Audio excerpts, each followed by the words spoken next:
up, everybody? Welcome back to Common Sense, the podcast, where conversations and life experiences cross paths on this journey we all call life.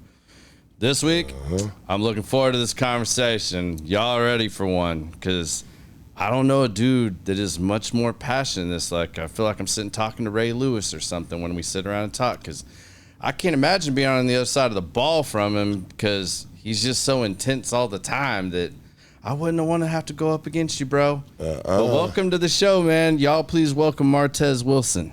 Hey, what's up, bro? How you feeling? Thank you for having me. Absolutely, man. I've been looking forward to this since we connected. Likewise.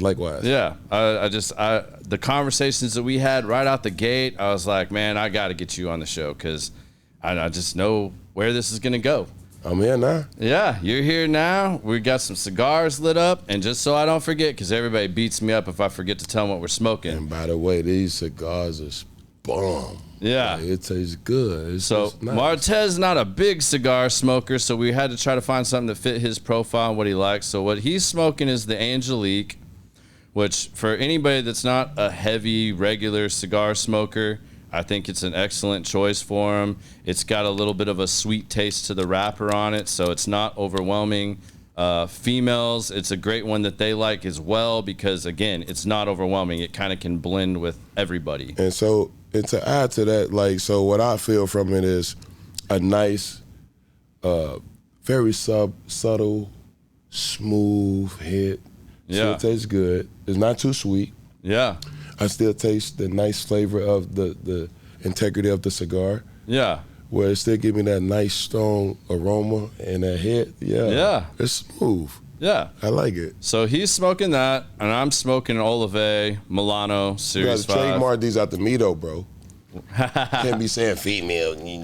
Oh, I ain't calling you out like that. See, I knew we were gonna say it's very good for a light smoker or a first-time smoker. There you go. There you go. No matter what the gender is. And if you're new to the cigar world like myself, exactly, that part it's perfect. And then he's going with a cognac. I've got the Monarchs Buffalo Trace pick that they just did. Cheers, man. Cheers to another great day. Absolutely. So, Martez, for those that don't know who you are or know about you, why don't you tell everybody a little bit about where you're from? You know, I know you're born and raised in Chicago, but tell everybody a little bit about your background, where you were raised, where you grew up. Give us a little bit of background about Martez. Awesome. Okay, originally, my name Martez Wilson, born and raised in Chicago, Illinois. Growing up in a Stateway Gardens. It's called Stateway Gardens, which is the projects of Chicago, Illinois. Okay, we stayed on the 13th floor, 1305. I remember my building. We was very fortunate to have our elementary school right across the street, so we can go down the stairs. Literally, I go down 13 flights, school across the street. It was a very well diverse neighborhood. When I say that, what I mean is we was able to go out and parlay with the other children in the community. Parents was also helping parent other children. It was very beautiful. It's very different, but it's very difficult growing up, right? Yeah. So I didn't see a lot of real estate owners. You know what I'm saying? I didn't know nothing about investing. Entrepreneurs. That didn't even exist until I became an adult, and we'll talk about that later. Yeah. But starting off, grew up in Stateway Gardens. In Chicago, it's around like 39th in state or federal. Okay. It's very similar to the same streets, how they make Chicago. And that, like, if you know the history of Chicago, you'll know now exactly where I'm located.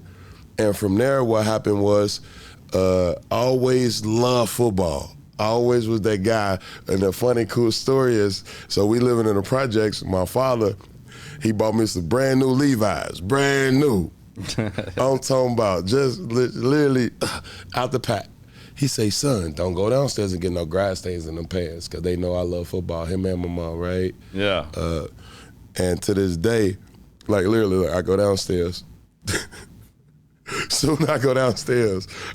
They like, Tez, let's play a pickup game. I play a pickup game, football, grass stains in my jeans. First play of the game. Of course. I'm excited. Didn't care. So I try to stay outside as long as possible, right? Go upstairs. Yeah. This is just a little funny story real quick. Street lights came on. I tried to walk right past my parents, right? My dad like, hey, boy, bring your back in here. I'm looking like, no, oh man, he called me. I'm trying to hurry up, turn my pants off. Say, no, bring them pants back out here. There ain't no way you'll change that quick. I had grass stains, and of course I got in trouble. But he smiled at me, and what that led up to was my passion for football. Yeah. I always just naturally loved it. I always was good amongst my peers. When I was in third grade, I was playing with the 7th and 8th graders. Yeah. Like, that was my blessing, my calling. And after the projects, they tore the projects down when I was around in 6th grade. After 6th grade, my 6th grade year, they tore the projects down. So now that we was forced to move outside the projects, we started living amongst the other communities in Chicago. Okay. And we moved to what you call Inglewood, around 76 in Hermitage, 76 in Princeton, right out Vincennes. Shout out to the land, back out, shout out to the land. Already know, man. Y'all already know. And what that meant was a development for my life, because that allowed me now not only to learn how to develop amongst the other Chicagoans, but the other kids that's in different communities that grew up in different projects, right? So now we in neighborhoods. So now we finally living in it like a regular neighborhood. So now I'm having a doubt. So now in 7th, 8th grade, okay, I fast forward to 8th grade real quick, right? We live in the same neighborhood. I meet this coach named Coach Roberts. One of the best coaches in my life. That's bold too, because this guy's played for a lot of great coaches, a lot of great leaders of men. And I'm gonna be honest, the leaders of men, don't get me wrong, my father's an amazing man. Always been here, all right? Stand-up guy, love his wife, love our family. Yeah. Stand-up guy. But the level of my intellect and the level of who I was as a person, I always just needed an outside resource to excel my intellect, right? Yeah. Met Coach Robert. He was, not only did I play basketball at the time in 8th grade, right? Yeah. After the basketball season, he was like, hey, you're a little too aggressive for basketball. It's this football team.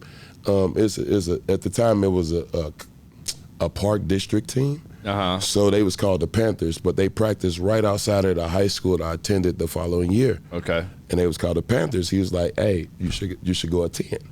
So I attend camp. I make the team. I was what you call an all-star practice player. I'm talking about full speed.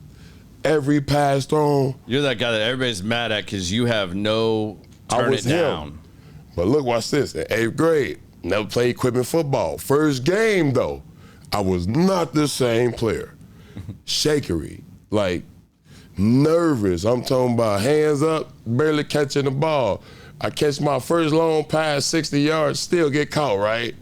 I get caught on the 5-yard line. Hopefully we scored, but still, it goes to show the integrity of not only being nervous, but persevering through a task that was challenging that you didn't know that you can overcome, that I overcame. And from 8th grade and 9th grade, I went from being that timid child playing ball to the best player in Chicago. What pushed you past that? You think it was how you were raised by your parents, or what gave you that to not quit, not let that overwhelm you, but to keep working to be better and not let that just overtake you? What I seen, what I know, where I came from, making out the concrete jungle. Yeah, I really come from the concrete jungle, right? So, so it's okay. Just to add to that, it's me and 6 siblings. Okay, we in one household, so it's 9 of us. When we first started off, it's 9 of us, 3-bedroom apartment building in the projects when we first started off. I'm talking about 5 boys in one room. Wow. My sisters shared their room. My mom and his wife shared their room. Literally, me and my brothers was in a room, like literally bum bed. That was motivation to say that I want my own room. I was a growing kid. I was a big kid all my life. Yeah. So that was motivation for me. Period. I said, I'm going to stick this through. So when I got to high school, right? Okay, hold up. To add to that, so I'm balling out for the Panthers. The high school coach, his name Coach T. He said, "Who is this kid running down the field fast?" He came and was like, "Hey, how your grades look? We need you here." It just so happened my father went to Simeon, so I was already obligated to go to Simeon in my head, right? Yeah. End up, my grades good, everything good, get accepted to Simeon, I go to Simeon. Simeon is what you call a vocational school in Chicago. Okay. What that means is that we have real trade skills that allow you to actually take it to the real world. I'm talking about cosmetology, culinary arts, body mechanic, drafting, graphic design, commercial art. You name it, we had it. Yeah. So we had real skills. And to answer the question, what you asked me, that gave me motivation to make a difference, to be a leader, to break the curse. Yeah. Like, nobody in my family ever went to college. Nobody in my family ever made it to the NFL. Yeah. We just always seen people make it. But little did my parents even know I was next in line. Yep. And then ends up going to the And that's what University of fired it, bro. Illinois. Yes. Starting all 4 years. Yeah. I mean, that's impressive right there alone. Not just starting all 4 years. I went to college as a 5-star. Yeah. You can't forget that now. 5-star recruit. I mean, and I think, what was it? Let me see here.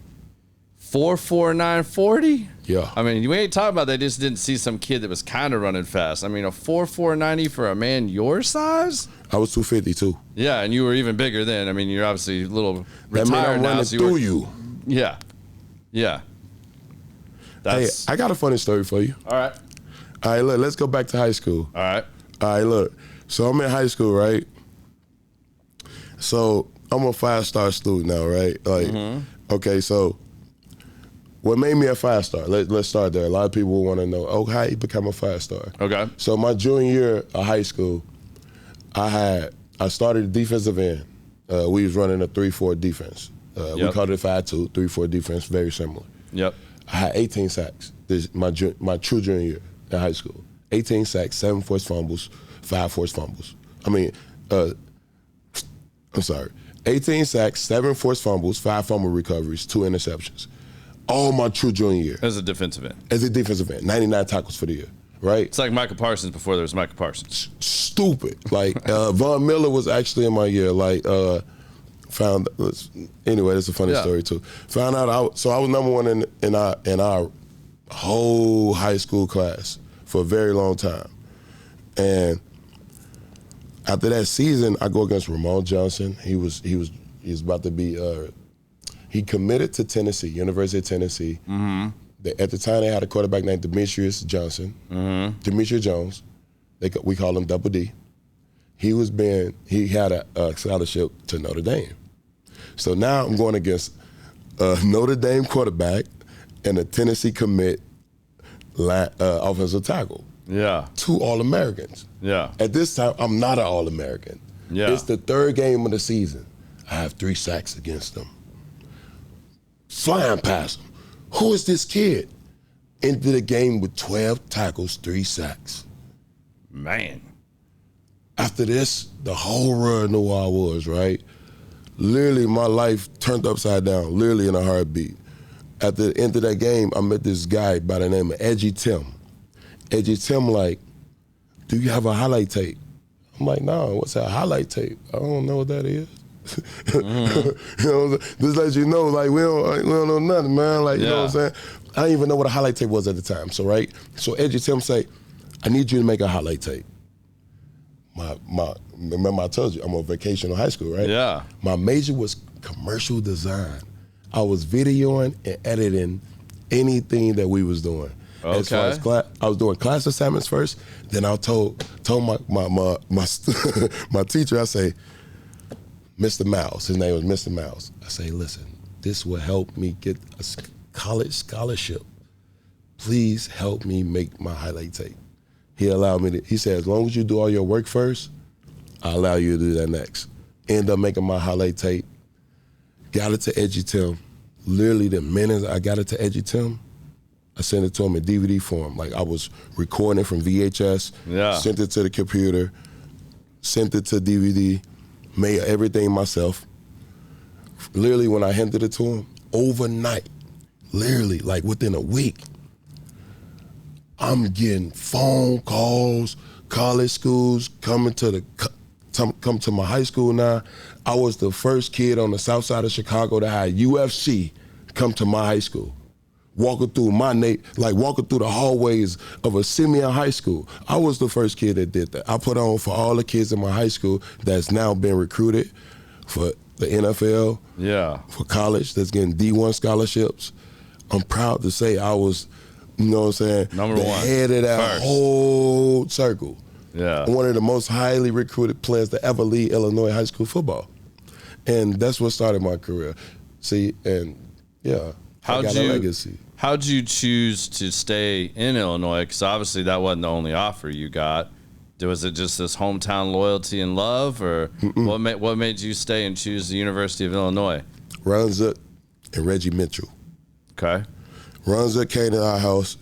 He sat in our house and he said, and don't get me wrong, Jim Tressel and them came by. Like several colleges came by. We ain't gonna speak on today, but when Ron Zook came, he said, "Let me tell you something." And he leaned into me like this. He said, "Let me tell you something. Everybody painting this picture to you in watercolors, but it's a big picture in watercolors. It has no clear picture, no clear portrait. You don't know what it is. See, I'm here to tell you, college is gonna be tough. College is gonna be hard. It's gonna be times you wanna quit. It's gonna be times you wanna come home to your mom and dad. But guess what? When you're home, we your mom and dad. We gonna be here for you. See, you're gonna work for your position. I know you're a 5-star. That don't mean you an all-star." Nobody was talking to me like that. That's the type of talk I wanted to hear from me. Yeah. I went to Illinois, and I was able to lead our first year. We went to the Rose Bowl. We went from 2-9 to 9-3. My first year, freshman year. Played against USC in the Rose Bowl 1 year. So I changed the losing program to a winning program with my commitment. Me and Riz Ben and the other few big commitments went to Illinois to make a difference. You had a pretty big game in that Rose Bowl, if I remember man, I had a big game that whole year. Oh yeah. Now the Rose Bowl, it was a little surprising, but we made it. We took a losing team to a winning team and let us know that the right leaders can do that. It's all about how you operate. Yeah, because before that, I only know this because I went to high school with Darren Williams, and he was a few years before you, but he brought the national championship to the basketball program. Him and Luther Head and all them guys. Yes, sir. So, So I was there. Okay, so I was. You hadn't had a football season, though, like that in a major bowl like that in a really long time. Correct. If ever, Correct. Off the top of my head. That's correct. All right, so junior year, though, you end up herniating a disc in your neck. True. How's that set you back? How do you work through that? How'd that affect you? Where'd you go from that? Because I know you came back after that, obviously, to go on and still do things, but there's a lot of people that can stop right there. Good. So to a lot of people that's listening to, what it did was it put me in a position to see how much I wanted to play football too. Yeah. It put me in a position to see that I really want to do what I wanted to do. Okay? Because what I mean was, for the first time in my life, football was almost over with. I'm talking about the doctor was like, "We got to put a plate in your neck." So now I got to put a plate in my neck. I have a neck surgery. I'm like I wasn't expecting this. Yeah. So not only it take aggression away from you being a player, it takes the ability that you think you're going to get hurt again, that always in your brain. Yeah. So how you overcome that? Because that's the first major, or really any type of significant injury that would be even talked about that you really had in your career Correct. at that point, right? That was my first injury. Yeah, like you hadn't torn a knee or, anything like that, or really messed up your shoulder or clavicle or anything like that. Like you hadn't really experienced anything. And then You it's went from my that neck. to a neck injury. My neck injury. Yeah. You do everything with your neck. Yeah. You don't realize how significant it is until, after the surgery, I'm sitting in a neck brace. I still have to go to class, but I got to turn like this. Yeah. I got to turn my whole shoulders, right? So now my teammates still looking up on me. They say, this is what gave me confidence. 20 of my key players that came to me that was also leaders and said, Tez, we know what you're going through is hard, but we believe in you. Get through this. We got you. That was enough. Like, and when you talking about the camaraderie, like that's when the locker room and the camaraderie of a team, and it teach you the significance of being a part of a group of men that we fighting for the same goal. It ain't number wins at the end of this challenge. It ain't nothing but glory at the end of this challenge, whether we win or lose.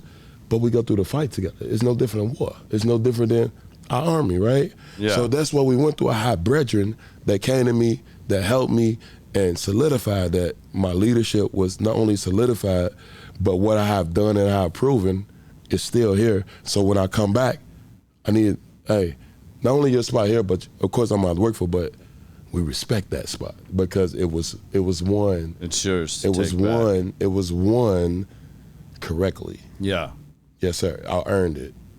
And then you come back and you're like second in the conference in tackles and just blowing it up right out the gate buckets again. Of boy, you know, I did my third dizzle. I mean, man, to come back in 1 year, I mean, a lot of guys come back in that first year back from a major injury, especially when they're first. You have a recovery year, you know? I mean, you're not going to play at 110% like you were typically, but you kind of break that mold too, and you come back and second in the conference, and I think you only missed it by like 0.1 or whatever to be number one in the conference. Yeah, because they play an extra quarter in an overtime game, and so he had 5 more tackles that game. I was like, no. So yeah, that's how that happened. Man, but yeah, it was great. And to follow that season, what happened after that?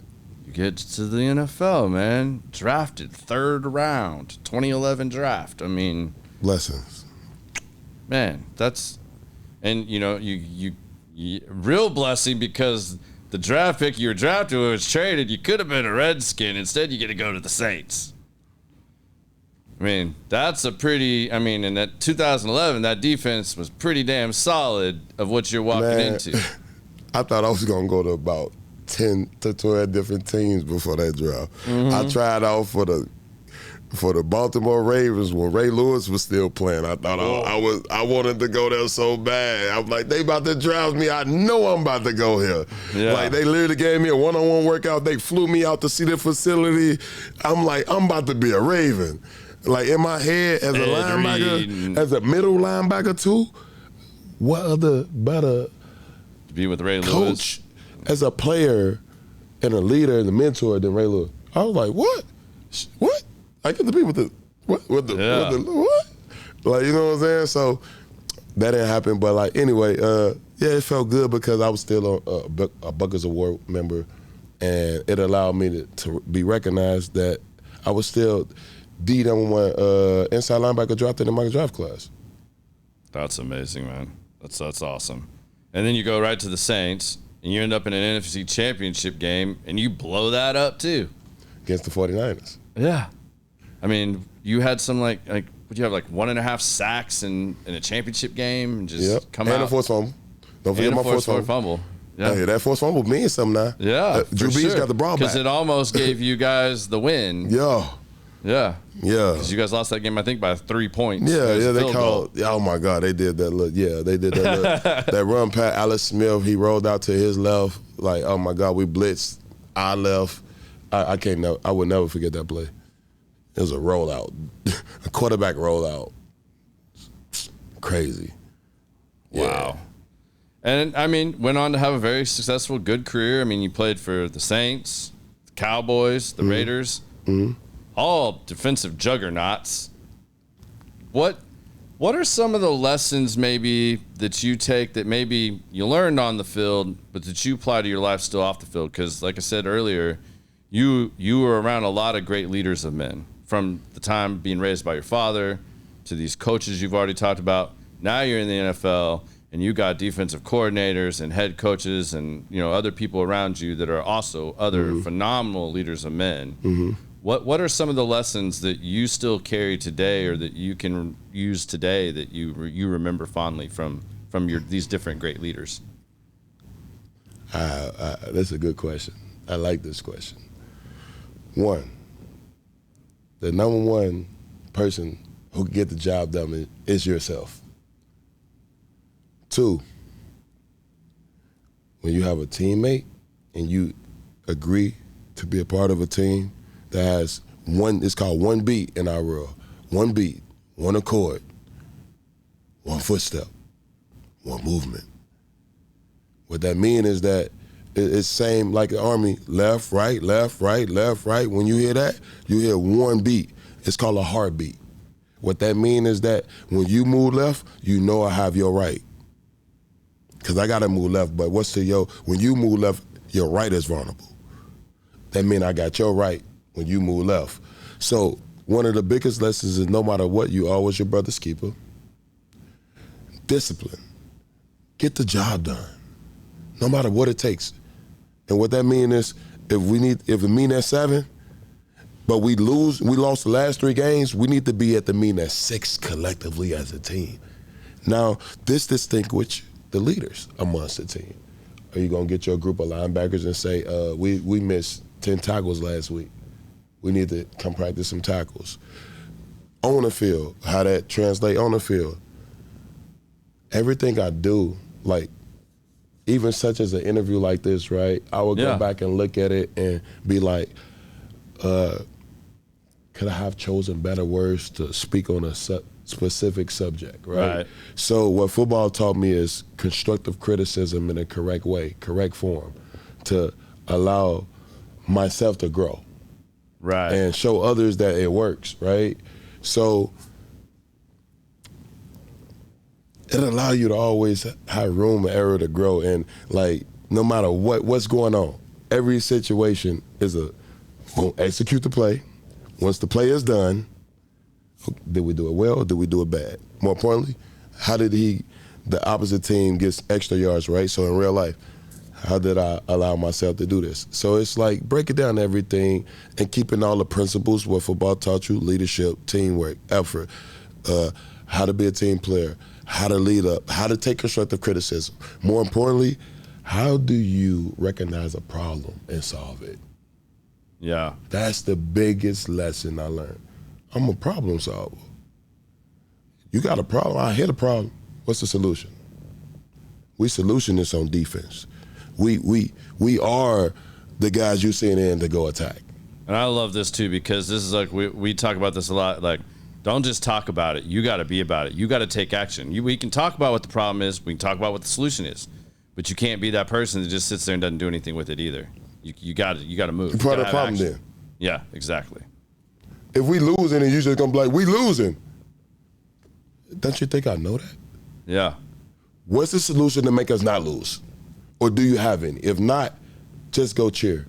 Yeah. Matter of fact, don't say nothing to me right now because I'm focused. I'm a scientist right now. I'm in my profession. You know what I'm saying? All right, here's where we can probably dive off, because maybe this would be a good one. Let's get it. I have the belief. Okay. And this is where I want to ask about your time with the Cowboys. Let's go.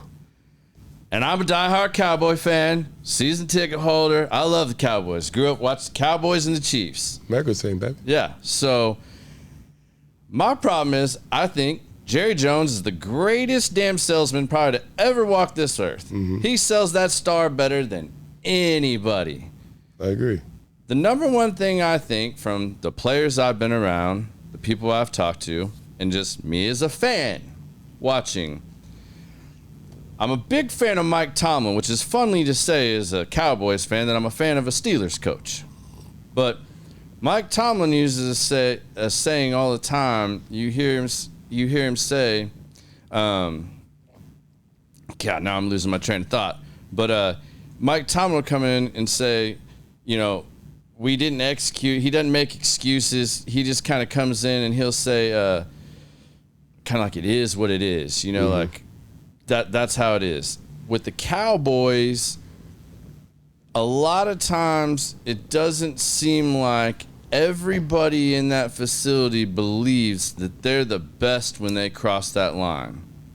Like that there's like a little bit of lost. I mean, I've seen it change different teams. You Are we were talking there. about players or who Coaching. I mean, like the coaching to players. Like when you see this, like what keeps the Cowboys from getting over the edge? That it's the Mike Tomlin says the standard is the standard. And I've heard you basically say the standard is the standard when you're talking about the different teams you played on and the brothers and the brethren that you had, holding each other accountable, you know, showing up at 6 a.m. when your meeting starts at 7. That you guys, that there's somebody on that team, whether it's the veterans or you, but collectively you're all in, whether it's the defensive unit. And sometimes a team has a defensive unit that's all in. Maybe the offense ain't all in. And you watch the team struggle. And one can be stronger than the other. But how did you deal with this, or how did you help try to bring that to the culture? Because from what I've heard from a lot of players is Cowboys, is just an example, haven't always had that. They may have it on one side, maybe not the other.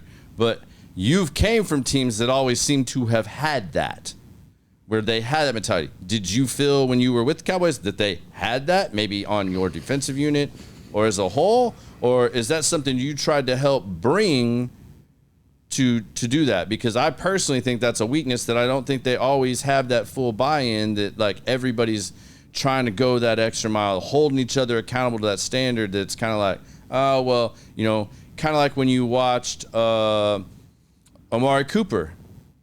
They let Amari Cooper go because I think it was causing problems in the locker room, that they were letting him just, you know, show up on game day and play. He didn't practice the pads all week, kind of let him go, give him those excuses, whatever, or the leniency that they give him. But I feel like if that's where Jerry and them kind of drew a line with him, that maybe some of these younger players that are a little prima donna-ish didn't have that backbone, and they didn't want to be that, well, you're letting him do this. Like, well, I ain't practicing today. That's a broad question. It is a broad question. All right, so I'm going to answer it on a few different points, okay? All right. So, first off, me as a leader, what I bring to the table is, I know, like, for example, right? Okay, linebackers, we got to run. Like, people like myself, Michael Parsons, we what you call on a football team, not only the gladiators, we the ghost recons. Yeah. We the guys you put in the last 2 minutes. We the guys you put in on every third down. We the guys you put on, if it's third and 8, you need a sack. We the guys you put in when you need something to happen. We the guys. We your special ops, right? Yeah. So what I have brought, and I'm answering all the questions that you asked. Extra sprint, extra leadership. In the NFL, Tuesdays, we off. I go in and run my extra sprints. Yeah. Extra reps. Because on Wednesday, not only do I have special teams for myself, but I know when it's 2 men, that's when I got to go the hardest, and it's the hardest part of the game because it don't stop. Yeah. If you get 20 yards, I got to go back and redo it again and then rush hard. If I'm on sack or if I'm a man coverage, you run 20 down, 20, 30, 40 yards down the field, I got to come back and get ready for the next play, whether you get no yards or some. So what that brings, like, integrity in myself is, hey, ain't no time for crying. Ain't no time for, you know what I'm saying, itching out, you know what I'm talking about? Like, yeah. Ain't no time for none of that. Put on your big boy pants. We're going to put it together, get on the field, do it again, show up early, and execute. When I was playing, that's what I brought, okay? Today's language, like what they's bringing, is very similar, but you asking the Cowboys, you asking they leadership, you asking they management. Not only do Jerry Jones love his team, not only is his baby, but you got to understand, if you good at business, you good at business. Not good at management ain't the same thing as being good at business. Right. Right? So when it comes to a winning team, you got to think he still was the management when they was winning. So what was different then versus what was different now? Yeah. That's how he look at it as well. And what a lot of people don't know outside looking in, Jerry Jones is one of the only owners that come in locker room that actually talked to us. He congratulated us. You see him. Yeah. You can shake his hand. You can parlay with him. Like, when I say parlay, what I mean is, hey, Jerry, how you doing?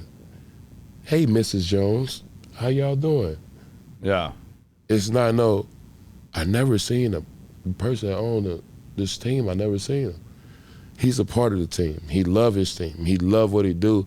I just think it's a guy in that power. It's hard to give up something that you seen be at the highest plateau, especially when Eminem was playing, Michael Irvin was playing, and it's hard to get that up because all it takes is one good season, one time to get it right in the NFL. Yeah. But this the thing, but you got other players who's good. Yeah. You got other coaches who's good. So I don't. You were there when Parcells coaching. was there, right? I was not. Was it not Parcells? I was not. Who was coaching when you were there with the Cowboys? When I was there, it was Jason Garrett. Okay. We're going to leave that as a push. All right. I love Sean Payton. When you get done playing with Drew Brees and you go playing with Tony Romo, it is what it is, you know. Hey, I'm ready for my what it is to come. All right. It's a difference. Yeah. The way Drew Brees used to warm up so intensive where you thought we was finna go into the game. I learned that I wasn't warming up good. I'm talking about just warming up his hips. We ain't even start running. Practice haven't even started, bro. I'm like, he's a champion. I ain't never seen nobody like this. He's my quarterback, by the way. He don't got to run, sprint, do none of what we doing. Yeah. But he doing what we got to do. Yeah. That's called a leader. Yeah. So I think his stats and everything else prove what that created. And that's what lead the offense and defense is led by leaders like myself. Like, unfortunately, my injury, but leaders like myself, other people that see that we got to win. We do. Yeah. We the leader of the defense too, right? You the middle linebacker, you the quarterback of the defense, period. So, yeah, so leadership in the Cowboys also got something to do with not only is it a control thing, but it takes the right players. You got to think. Yeah. Trayvon Diggs was hurt all year. Yeah. You know what I'm saying? Bland stepped up, bless his soul. He came Pro Bowler, very good. But imagine if it was Bland and Diggs. Or imagine if they discovered Bland before Diggs got hurt. And then it was Bland and Diggs on the other side. I'm just saying, that's two Imagine quarterbacks. if Overshawn hadn't got hurt. I'm just saying, that take your two best receivers out the game because now we know we got two Pro Bowl corners. Yeah. So it can go all over the board. Like, it can go like, you know, overall, I believe Jerry is a great owner. Love his players and team. Absolutely. Do we all think he should give up management? That's because we haven't won a championship. But if we won a championship this year, no one would have been saying that. Yeah. They would have been like, That's his true. leadership finally paid off. His management finally did what he was doing. Mike McCarthy was the best coach. Dak Prescott finally did it. I'm glad we had Trey Pollard. Ooh, you would have heard all the Hollywood stories. It's the same thing you hear with Belichick now because, Belichick can't win without Brady. It's no different than what's going on right now with the 49ers. Did you know that, you know who Ed McCaffrey is? Yeah. Okay. Ed McCaffrey played with Mike Shanahan. Yeah. Christian McCaffrey plays with Kyle Shanahan. Yeah. Do you know they both sons of them two coaches and players? Right. So what I'm saying is history not only repeats itself, it just happens. Right. What want to make sure I word this right because there's something else that I think is amazing in talking to you. I don't remember what it was that actually got us talking about this. Mm-hmm. But so you retired 2015? 2015. 2015 you retired. I had a neck injury. With your neck injury, which injury also, like, you know, you didn't really go out on your own terms completely because you got an injury. Correct. But what do you think's attributed to you being able to, because out of a lot of the players I've been around, I don't see others that have adjusted as well as you overall as quickly.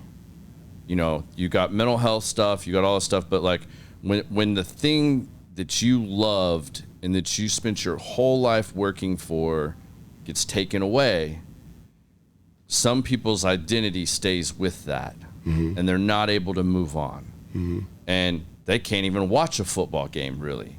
They can't have enjoyment out of it. You've moved on, and we're going to get into the other things that you do, but what do you think, because I think this is important, I want other players or whoever hears this to be able to hear this, because out of all the ones I've been around, you're one of a handful, a few, that I think truly has, and I've watched you sit and watch a game and be all riled up for it and enjoying it. You're not the guy sitting in the corner like, man, this sucks, you know, like, why am I at this suite, you know, watching this game? Like, you were a Pro Bowl badass player, and it's like, man, he can't even stand to watch a game now. And it's like, man, his identity's still just tied up there. What helped you move on and find some of your other passions when the NFL was over? Good question. I actually did go through mental health. Mental health not Even easy. better, how'd you deal with that? Because you're obviously dealing with it and dealing with it well. And I'm dealing with it today. Yeah. See, mental health is very difficult. When I mean it's difficult, okay, you making millions of dollars, X $1 million. Let's start there. Yeah. Okay. Not only that, myself. I'm gonna use myself as an example. I go from being a 5-star athlete, drafted in top 100, about to get ready and get paid good, about to get ready to hit my second contract. Then I have a life-ending injury that alters my life. For the first 2 years of my injury, I was on home confinement. Doctor ordered me, I couldn't live shit over 20 years. I mean, over 10 pounds old. 10 pounds. I couldn't live nothing over 10 pounds. 250-pound premier athlete. Strong. Cannot lift 10 pounds. Live on them chairs like this and then living. Yeah. Now, he said you can't lift with nothing over 10 pounds. You know why? Because the nerves in my back were so bad that the fluid that goes in your spine, they have what you call a meter, is 0.71, right? Mine was 0.68, which is considered fatal, which means another hit in my life, I had a chance of being paralyzed neck down. Yeah. Paralyzed, neck down. How do you go through that? Martez didn't suffer through none of that. No, actually, I went 5 years hating the sport. I actually was very derogatory. And then it hit me one day. I just sat and thought. A friend of mine asked me, he say, what would you be if you didn't play football, though? What if you didn't choose to go to college? You chose it, right? I know you hurt, but what you crying about? Because you still a 1%er, Martez. Yeah. Damn, I started thinking. That makes sense. How I get over it, how I overcome it. I started hearing special gentlemen like yourself, other voices and other men that was going through pain. And then unfortunately, I had a teammate I played college ball with by the name of Daniel Dufresne, committed suicide due to what they call CTE for us. But it's actually through trauma, making it so high, taking on so much responsibility, not doing nothing you love, boom, and then you trap.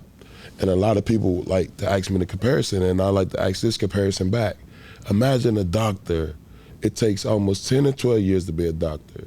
You have to go through not only being a doctor, right? You got not only part of law school, right? Not only residency, not only do you have to go practice in real life, but it almost takes 12 years before you become a doctor. And then imagine that second year you became a doctor. Almost similar to Marvel, like Doctor Strange, right? Right. Something happened to your hands. But you're the best orthopedic surgeon on a planet. But your hands ain't steady enough to fix on my knee. what you do with your life. That was your God-given talent. So what I have done was I exercised my ability of my mental. I did real estate. I did insurance. I even worked in the dealership for 6 months just to learn the game of how they move money. I tried different marketing exercises. Then I started my own transportation company after the preservation of failing, of seeing that I didn't want to be a real estate agent. That's how I overcame it, by realizing that I still have so much to give. Yeah, because you look like a serial entrepreneur on paper, Period. for sure, because you've gotten, like you said, real estating, financial funding, transportation companies, CBD, shaman, you've done, dream flights, all these different things. Like, how have you found a passion now out of doing these things? Or are we still doing that? Because it sounds like you found some things that are really working for you in this process. I have. And did you also have to do therapy? Do you recommend therapy to people? I know we've talked about this a little bit, but I recommend it sounded like therapy. you didn't just do it on your own. You started having friends reaching out, friends talking to you. You had to witness another friend taking his life, unfortunately. But how did you continue to evolve in that and get to where you are? Because even 5 years, some of these guys I'm talking about been out 10 years. They ain't a third of the way to where you are right now. And there's an importance to this. And I think people need to know that even someone of your stature and of the things you've accomplished, to hear and know that you struggled through those things, and then to see all the little ways you got yourself out of that, is super important. I live by my life quarter I developed. My desire to win is 100% greater than my chance to fail. That's my life quote. I like that a lot. My desire to win is 100% greater than my chance to fail. And what that means by myself is that although I made it to the league, I may have got hurt. I didn't fail myself because I succeeded. See, I got hurt. That don't mean I can't stop winning behind the people believing me. So to answer your question, yes, I had therapy. Never stop having therapy. I have therapists to this day. I have 3, by the way. Do I struggle still?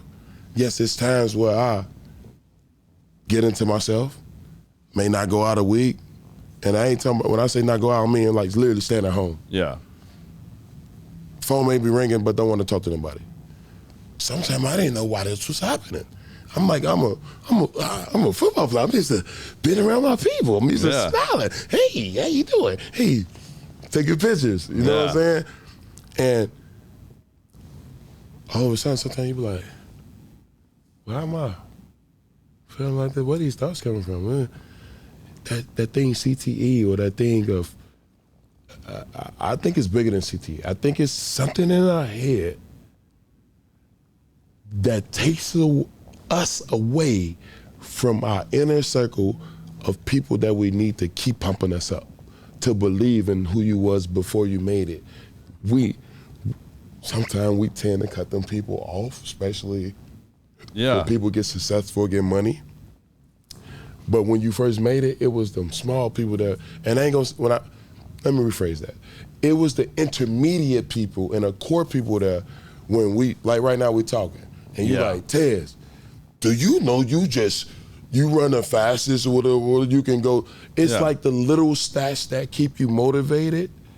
Like today, I'm blessed, but I have my intermediate family, I have people around me that remind me, hey, do you know how good you was?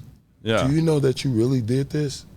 Do you know that do you remember that you did this? So them remembrances, like when they help me remember them history moments, plus my therapy, it allowed me now to remember me. Yeah, absolutely. Now, was it today? No. Before I was able to do this interview, I was not the same person 3 years ago. I'm gonna tell you that today. Right. I was going through my own mental things too. Right. And mine was more so, damn, I reached it so high, made it so far, accomplished so much, invested in my loved ones. I'm gonna let down right now. Who here for me? But you got to remember, see, you asked me a question, how I persevered through this. Yeah. You got to remember, we signed up to be the leader. Yeah. We signed up for the responsibility, period. Yeah. We signed up for the challenge.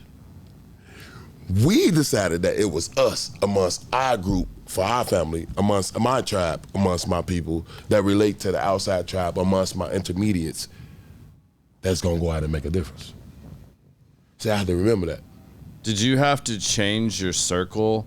Because I think out of all the different people that come from all the different walks of life that I talk to when we sit down on the show and do this, whether it's a failed business, a failed marriage, a failed this, a failed that, a failed career, or an injury, or this and that, you know, people have dealt with this. But I think I remember you touching on this a little bit, and this is why I'm asking this, because I think this might be important too. You went from being that guy that, you know, you're getting paid millions of dollars. You're living a lifestyle that is different. And the people around you that are your friends right now, oh, hey, Martez, how was the game Sunday? Man, how are you doing? Hey, what do you want to go get into? All this and that. But when the injury happens, the retirement happens, I'm imagining that not all those people stuck around. And you maybe found out that some people that you thought were really close friends in your circle maybe weren't, or maybe shouldn't be. Did making or recognizing any of those things and making those changes, how crucial, or if it did happen, how crucial do you think that was? Because I've heard you say you brought family and part of your tribe back in. Did you also have to get rid of some of that tribe or realize that that person's probably just an acquaintance? That's not a true friend. I maybe thought they were, or maybe they were riding that line. Did you have to make that adjustment? Because I think those are important adjustments too. Hell yeah. Yes. I had to make that adjustment. First of all, the first and most difficult part was I was taking care of my mother's and parents' house that to this day that we own though, but when I first made it to the league, I was taking care of that. Mm-hmm. One of my first responsibilities was, hey, I can't do that no more.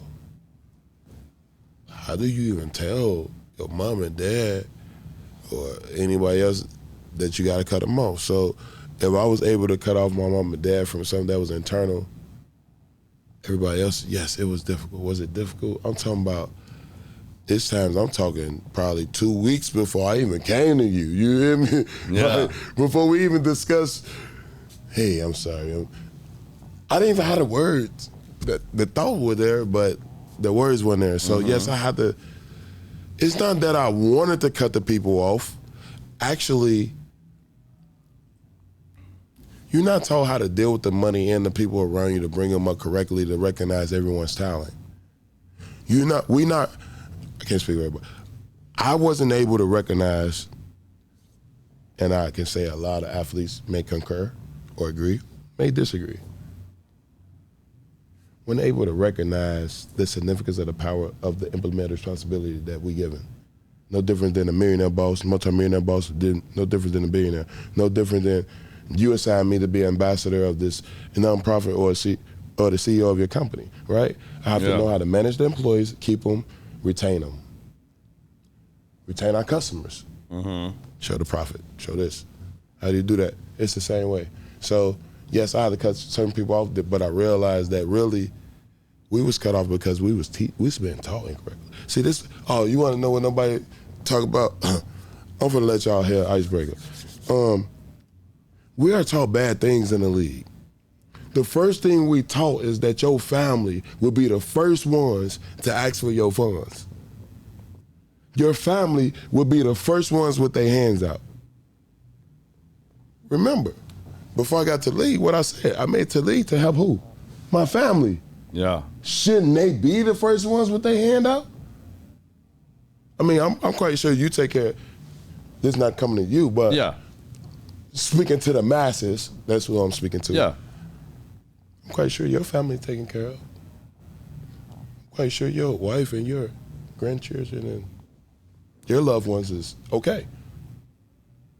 Someone taught you how to do that. So, but you telling me to avoid mine. So that's what we do. right? It's called white noise as they made it in the NFL. I didn't make the term up, but I learned it, right? One of my defensive coaches taught me, eliminate the white noise. What that means is eliminate any distractions to keep you, okay, you told me we have a meeting today, I'm here on time. Eliminate the white noise. Somebody could have been like, man, F that. That's white noise. Why he or she telling me not to go do something that's implemental to society? This can help someone. This can be educational or purposeful in any way it's meant to be. Right. I eliminated that. I don't listen to that. I'm going here because my purpose is my purpose. So, yeah, that's best way I can answer that. Some of this, let's touch on this too, because you have a pretty awesome foundation, the Hero Foundation that you work with. My boy. Is this where some of that passion for that came from? I mean, let's talk about that a little bit, because like that's foundation, the Hero Foundation. I think 2014 you started that around there? And then that's for helping equip disadvantaged student athletes to have the opportunities to be successful and to pursue a D1 scholarship and all these things. And from what I know, I think it's been pretty damn 100% on that. So tell us a little bit about that and maybe where those passions came from, because I think that's perfect. More than happy. First, big shout out to Chris James. Chris James, Big Six. Love you, bro. You the truth. You my dog. What you doing for the program and our kids, only God send. Blessings. So HERO stand for heroics, ever rising over hell. And what that means in Chicago, all we got is gang banging and drugs. We are a basketball city, mainly. So if you making it football, it ain't like down here in Texas where football got. We don't got no $12 million high school football stadiums. Yeah. Chicago public school, it's 10 to 15, 20 schools sharing one football field called Gately Stadium. What we was able to do, Chris James too, he's our head of our whole tribe, right? When it comes to HERO, okay? Yeah. All the credit goes to Chris James because he spent every day there with the boys. Yeah. Okay? We helped develop it when it first started through the passion of what me and him went through. So he went to Morgan Park, I went to Simeon High School. We played against each other. We was high school rivals, but we went to the same college together. So me, him, and Juice Williams was high school rivals. 3 of the best high school players to put on for every college student after us. We all went to University of Illinois. HERO started because we took the same study hall that they taught us in college. We teamed up with Alcat from Austin. So what we offer now is ACT, SAT preparation before they take it. Every kid that enter our program has a D1 scholarship. Wow. We literally structure it where some kids may need to get picked up from school. You know, it's gang violence. Mom and dad don't got a car. Can't afford bus fare. Some of these kids don't even got food to eat at night. That's when we give more of ourselves, our own money, our own earnings, our own love, back to our program. So our program now has been up for over 10 years. We have our own facility. We're working on bigger grants. It's magnificent. Oh my God. I'm just so happy that we're able to get so many kids scholarships and able to help them and teach them, and tell them the difficult questions they have amongst recruiting. How do you find an agent? How do you find the right college for you? How do you make a highlight tape? How you make a highlight tape? I got 10 schools that want me. How you know what to commit to? There's a lot of things. That's awesome, man. Kudos to you. That's an awesome thing you guys put together. Man, it's amazing, bro. No, I don't normally do this. Hey, we also take any donation, so anybody that want to donate to the HERO Foundation, it's HEROH Foundation. You would contact Chris James, or you could contact me directly. You can hit my social media, One True King Midas. You can call me personally, 469-309-0378. That's my personal inbox. And I will direct you to Chris James so we can continue helping these kids. And I appreciate it. Blessings. And we will put those links in the show when this goes air live. That'll all be linked on there. So and that goes for any of these things you've got working, that we'll tie that in there so that people know where to connect and find you. That's one of the funny things too when I do this, even though this isn't my day job. I mean, I'm in construction, so like when I get asked, people are like, well, how did you know so-and-so? And they think so many of these people are so unapproachable. You said construction, right? Let me ask you something. Have you ever heard of Belgian stone? Yeah. You know they from Europe. Yeah.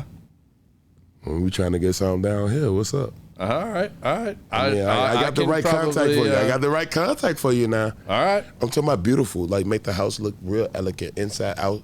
And the heat, the stone don't heat up. Yeah. So you got to worry about, you know how you walk outside, especially pool time? Yeah. It don't get hot. All right. Yeah. Well, I can definitely connect you with some people that would work well with for sure.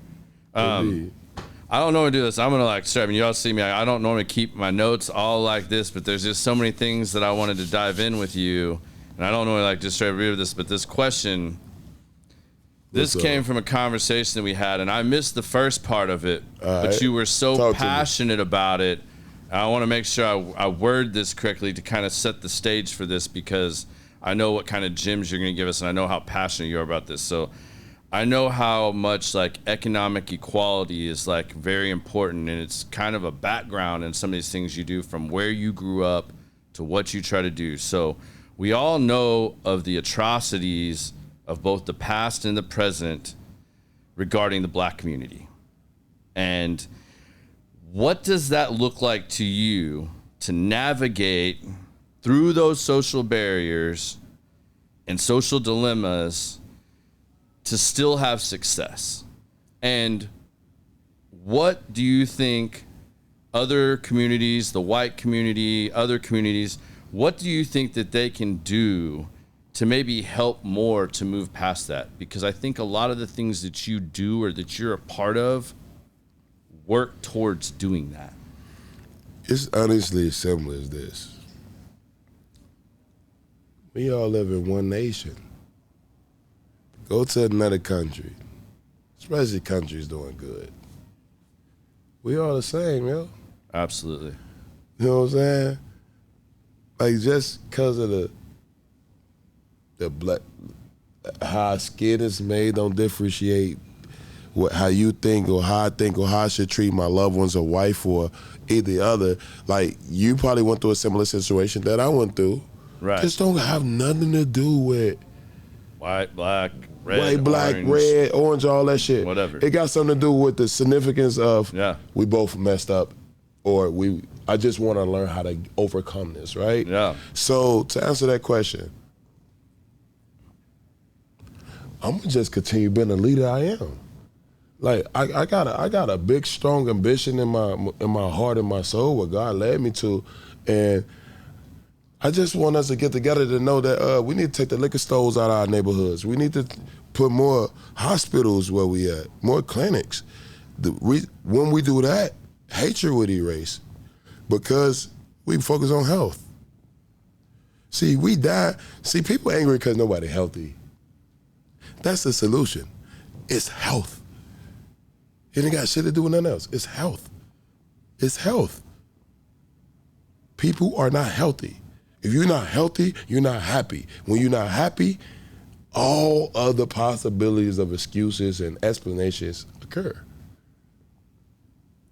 And healthy don't necessarily mean health-wise. Healthy could be somebody bothered you at work today and you came and worked good, having a good vibe. Yeah. Or the wifey called, shared something about the finances. You start treating the people at your work bad because something happened personal. Health. Right on, man. It's health. Go back to mental health too. Mental health, same thing. Yeah. All of it ties into it, bro. All of it ties it back to the same. All of it ties back into it. I'm gonna let the next question come because I got something I was about to talk about, another nonprofit that I have. Go right into it. So it's called Spice Foundation. We focus on mental health. Okay. And the whole point of Spice is to help not just athletes, every individual who going through mental health. See, mental health ain't just, oh, I lost a job. Mental health could be like what we just discussed. Yeah. You overwhelmed at home. You don't know how to talk to your peers correctly. You don't know how to lead your team. You don't know how to take you just got fired. You don't know how to take the loss in transition. So it's different levels of mental health. Transitional health, challenging health, responsibility health,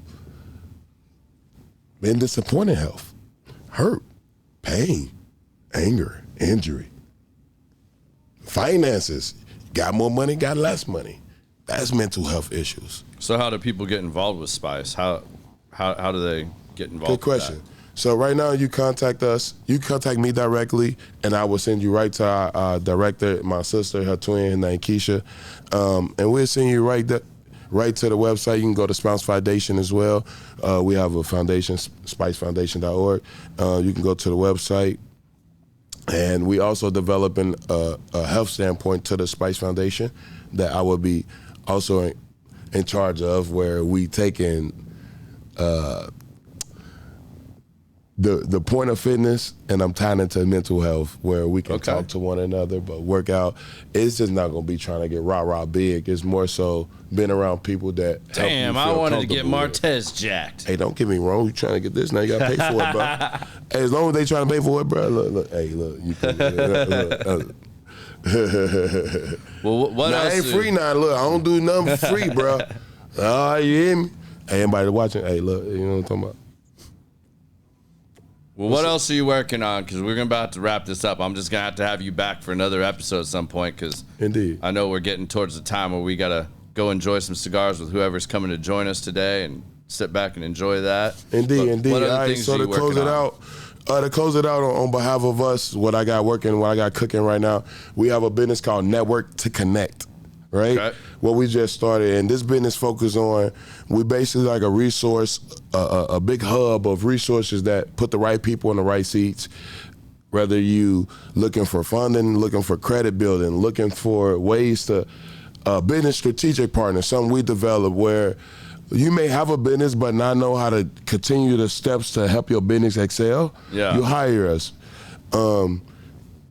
We ain't a marketing firm. We more towards the business strategic side of helping you implement what you already doing, but need almost like that life coach. It's no different than a life coach. It's no different than a fitness coach. It's a business coach. Yeah, it's no different. Gotcha. You know what I'm saying? We ain't financial gurus, so disclaimer. We ain't saying we your accountant. We ain't none of them things. But we gonna strategically help you design your business so you can execute. And on top of that, I'm doing music now. Yeah, I just jumped into the music industry. I got some things I want to voice out to the world, and that's some things that we got cooking right now.